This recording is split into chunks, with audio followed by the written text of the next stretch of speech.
binabati ko ang lahat ng naririto sa inyong matagumpay na protesta, pagkilos sa araw na ito. Bigyan natin ating mga kanina na masigabong palakpakan.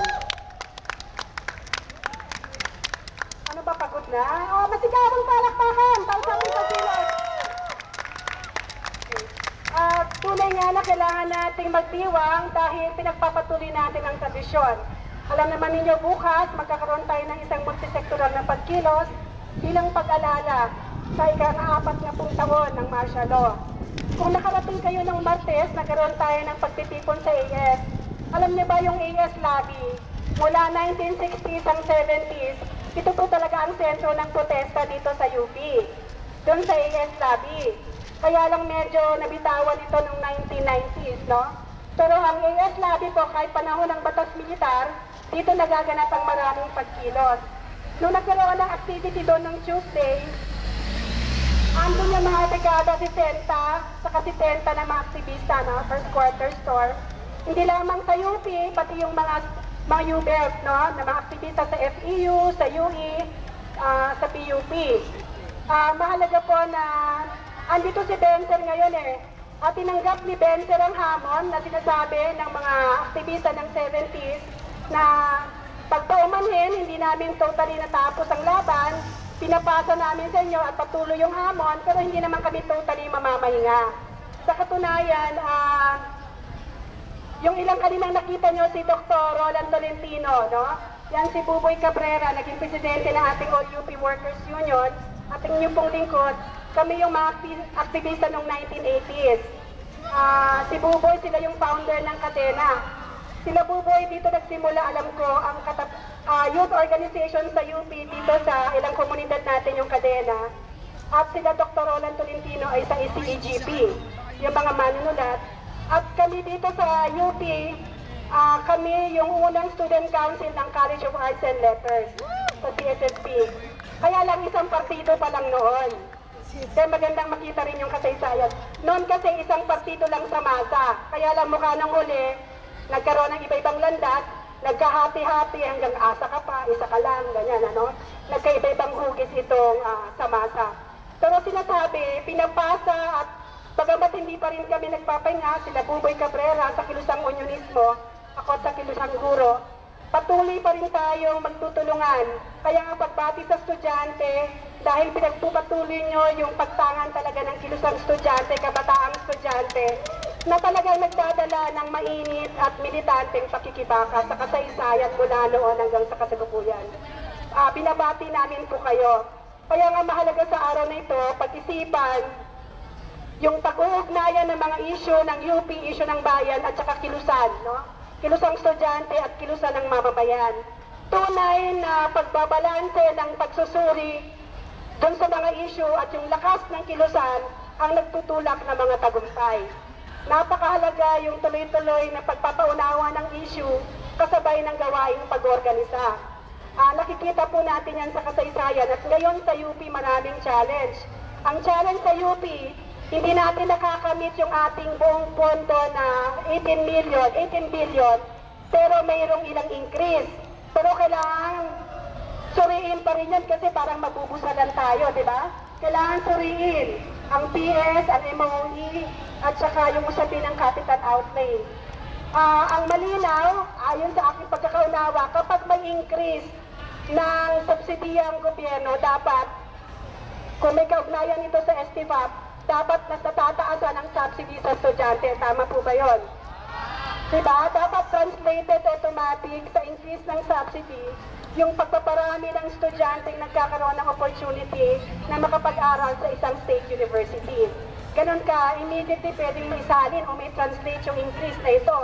Pero at the same time, marami pa rin tayong mga lokal na issue. Kunwari, ang mga plantilla items ng mga government institutions kasama ng SUCs, for a long time po walang dagito na items o plantilla. Sa katunayan sa ngayon, hinahawakan pa ng BBM yung mga pondo na hindi raw nalalagyan ng item sa plantilla. So sa usapin ng employment, malaking usapin yung pagdadagdag ng mga item sa usapin ng employment sa state universities and colleges. Yan po yung pinag-usapan nung umattend ako sa technical working group o hearing sa Kongreso na sinabi ni Congressman Antonio Tino. Binabanggit din sa sasabihin ng MOE at sasabihin ng capital outlay, dapat lagi po itong magkadikit. Kasi sinasabi nyo nga kanina sa pagdami ng mga building sa universidad, paano na ang maintenance ito sa mga darating na panahon? Paano na ito pagpapanatilihin at the same time, paano din dinidikit yung naititipid sa plantilla, ginagamit dito yung MOOE, yung Maintenance and Other Operating Expense. Napakadetalye po ng pag-aaral pero pwede tayong may matutunan sa pagsusuri ng budget sa usaping ganito. Kaya lang ang nakakatakot nga, baka maihiwala yung issue ng UP, yung problema ng SUC sa issue ng budget ng bayan at saka sa issue ng social services. Yun pong mahalaga. Baka sabihin nila dahil nabusala ng UP, nananahimik na. Tama po ba yun? Hindi. Dalang UP sa kasaysayan mula martial law hanggang kilusang aktivismo ng dekada 70, lumakas ang kilusang aktivismo at estudyante dito sa UP dahil laging nakatikit ang isyu ng bayan sa isyu ng universidad. Hindi yan pinaghihiwalay, lagi yung magkasanib. So ngayon po, mahalagang may pwesto natin ang pagbibigay ng prioridad sa social services. May mga, at yung ugnayan ng pribadong sektor sa pampubliko. At sinasabi nga, meron din mga SUCs na tumaas ang tuition at may mga private institution na mahigit 300 ang magtataas ng tuition. Kailangan po rin ito suriin. Bahagi rin po nito pag-aralan, yung sinasabi nyo kanina, ang pagpasok ng universidad at ng SUCs sa mga pinagkakakitaang mga activities kagaya nga ng Technohub. Kami po sa UP, ako po ay nananatili sa Kilusang Guro, kahit ako ay administrator, dahil naniniwala ako, kasama ako sa nagmamay-ari ng universidad at ng SUCs. Kaya kahit sa anong paraan, nasaan ako, yung tindig ko sa tamang posisyon. Kaya nga sinasabi siyang State National University, ipinaglaban natin yan doon sa laban sa charter. Ang pinadalo natin sa charter, ayaw man nilang ilagay dyan yung una, yung state, no? Pinilit natin ipasok yung State National University of Public Entity at ang pagpapalawig ng termino ng presidente ng Universidad ng Pilipinas at ang kawalan ng konsultasyon sa pagkakaroon ng mga tuition fee increases. Ito po yung mga naipanalo natin sa pakikibaka ng UP Charter ng mga nakaraang taon. Yun po ang pinanghawakan natin at ang lupa ng universidad ay sagrado dahil ito ay government lands. Dapat maayos natin itong napangahawakan. Kaya bilang mag-aaral at guro ng kasaysayan at nasa Kilusang Guro, nasa ating pa rin ang hamon, kombinasyon po ito. Bilang estudyante, guro, administrador, kailangan sina-challenge natin yung mga polisiya. Yung mga polisiya natin tingin nakakalimot sa tunay na mandate ng universidad na magbigay ng edukasyon, no? Para sa mga Pilipino, para Pilipinas, mapakinabangan ang mga nakukuha natin sa UP education. Doon po ako nagsisimula, no? So ang UP as a state university, kaya dapat dagdag ng budget, dagdag ng subsidy sa mga estudyante, hindi ito nangangahulugan ng mga increases ng tuition o laboratory fees. Sama-sama po tayo dyan. Binabanggit din sa kasaysayan, okay pa ba kayo mahal kong estudyante? Kasi mahalaga talaga itong martial law at saka itong celebration, no? Ang maganda talaga ang kilusang estudyante, dito kayo namumulat, dito kayo nagiging militante, pero sana tayo lahat ay natatransforma. Ibig sabihin, mula rito, nagbago na yung ating mga pagsusuri at pananaw sa mga bagay-bagay. Hindi lamang ito pansamantalang trip lang o fashionable, na maging aktivista, kung hindi, tayo ay natatransforma sa patuloy nating pagsusuri sa mga issue. Issue ng UP, issue ng karapatan sa edukasyon at issue ng bayan bilang isang national university at isang public state university. Yun po ang challenge lagi natin sa ating mga estudyante at universidad.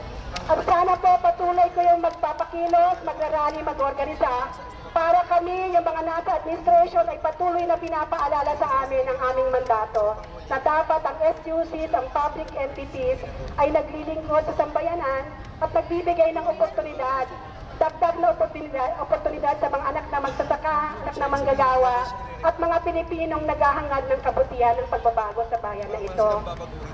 Kombinasyon po yan. Walang sa-isa yung sinasabi yung mga leader natin ay nag-negotiate. Kombinasyon po yan ng mas talas na pagsusuri sa issue, pag-uugnay ng issue ng UP sa issue ng bayan.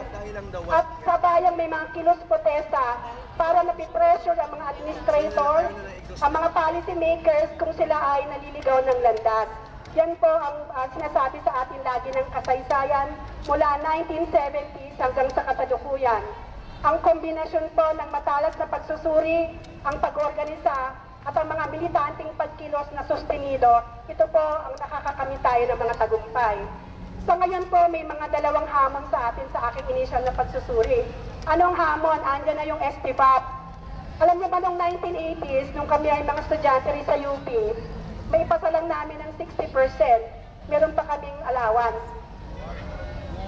At meron kaming grants in aid. Pag anak talaga ng may hirap ito, meron pa kaming allowance lagi. Kaya nung pagbalik ko sa UP, noong 1990s, nagulat ako meron ng STFAP. So, ibig sabihin, yung STFAP talaga sa balangkas ng original ng universal education at public schooling ay wala yan. Ngayon, yung bracketing na ito ay nasa balangkas pa rin ng STFAP. No? Pero again, sinasabi ko sa mga pagsusuring ito, dalawa lagi ang magandang tignan. Marami tayong pwedeng gustong gawin at pagsusuri, pero kailangan sumasabay ang lakas ng ating hanay. Tama po ba? Tama po yan, di ba? So marami tayong gustong i-achieve, pero importante, may dumadagundong na lakas. Bukod sa militante at progresibong pagsusuri, may lumadagundong na lakas para suhayan ito. So sa ngayon, merong mga maliliit na isyong nakapaloob sa STFAP, pero ang isang malaking pangunahing layunin ay ipakita ang edukasyon ay kailangang may state subsidy. Ang edukasyon ay isang karapatan ng Pilipinong gustong mag-aral. Ang STFAP ay mga issue na nakapaloob sa balangkas ng pagpapakitid ng issue ng universal education at state subsidy to education. Bagamat, alam ko rin, mga ilang taon na nakakaraan, mula 300 pesos naging 1,000 to 1,005. Ibig sabihin, nag-300% to 400% ang tuition mga nakaraan. So, ibig sabihin, may mga ilang mga issue at laban na dahang-dahang pumupuslit, pero alam naman talaga natin, dahil ang tunguhin ng ating lipunan at sistema, ginagawang commodified, no? Ginagawang commodity ang edukasyon. At ito ay sinasabi nga natin nasa balangkas ng neoliberal education. So at the end of the day, ang pinakalagon natin sa ating hanay sa edukasyon, yung neoliberal education, ginagawang commodity ng edukasyon. Sa gitna ng mga local struggles na itong maliliit na issue, under neoliberalism, ang edukasyon ay nagiging isang commodity may presyo, nagiging isang kalakal. At ang mga taong tumututol dito ay dinidemonize. Yan po yung pinakapundasyon ng neoliberalismo sa balangkas ng globalisasyon. Ang edukasyon ay isang kalakal na pwede ng pagkakitaan at ang mga nagiging critical at sumusuri dito ay tinatawag na demonyo at mga hindi mag-isip, no? Atrasadong mag-isip. Kaya yun po lagi ang ating pinangahawakan sa gitna ng laban sa STFAP bracketing, yung laban sa state subsidy to education, at ang papel ng university na mag-produce ng makabayan, siyentipiko, mga artista, at mga manunulat para na maglilingkod sa bayan bilang isang produkto ng isang national o state university. Ito po uli ang nais kong iparating, ang pag-uugnayan ng isang malakas na kilusan at ang matalas na pagsusuri para patuloy ang ating tuloy-tuloy na mga tagumpay at panalo. Muli, aabangan namin kayo bukas sa kilusang multisektoral bilang pagunita sa ika-40 taon ng batas militar at sabayan natin yung mga umuugot-ugot na pero nakakapag-rally pa rin na mga FQS, nakakahiya, mahirap sumakay sa jeep, tapos yung mga FQS ay naglalakad. Bukas po makikita-kita tayo sa UST papuntang Mendiola. Magandang umaga po, magandang hapon sa ating lahat.